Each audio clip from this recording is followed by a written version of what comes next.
Plastic water bottles use பண்ணாதீங்க அப்படின்னு சொல்லி ஒரு வீடியோ போட்டிருந்தோம். அதில் நிறைய பேர் அப்போ காப்பர் வாட்டர் பாட்டில் யூஸ் பண்ணலாமா அப்படின்னு சொல்லி கேட்டிருந்தீங்க. இதில் நீங்கள் தண்ணீரை பிடிச்சி வைக்கும்போது இந்த காப்பரில் ஒலிகோ டைனாமிக் எஃபெக்ட் அப்படின்ற ஒன்று நடக்கும்.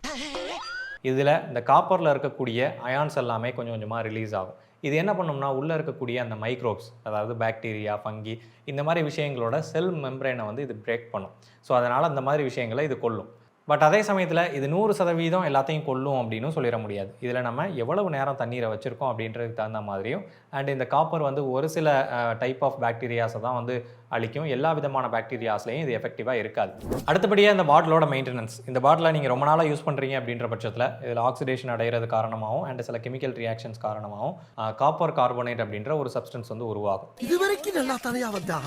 ஸோ இது வந்து உடலுக்கு ஆபத்தானது தான். ஸோ நம்ம ரெகுலராக அந்த பாட்டிலை வந்து ஒரு அட்லீஸ்ட் 2-3 நாளைக்கு ஒரு தடவையாவது நம்ம ப்ராப்பராக உள்ளுக்க எல்லாத்தையும் ப்ரஷ்ஷை வச்சு க்ளீன் பண்ணி எடுக்கணும். ஸோ அதனால் இதை வாங்குறது பெருசு கிடையாது, ப்ராப்பராக க்ளீன் பண்ணி யூஸ் பண்ணணும். அண்ட் அது போக அந்த மூடியில் கொஞ்சம் பிளாஸ்டிக் சேர்க்க தான் செய்கிறாங்க. ஸோ இதிலே வந்து பார்த்திங்கன்னா கொஞ்சம் பிளாஸ்டிக் இருக்குது. பட் இது மூடி ஃபுல்லாகவே பிளாஸ்டிக்காக இல்லாத மாதிரி பார்த்துக்காங்க. ஸோ அந்த ப்ராடக்ட் வேணும்னு நினச்சிங்கன்னா சேனல் நேம் கீழே லிங்க் இருக்கும், செக் பண்ணி பாருங்கள்.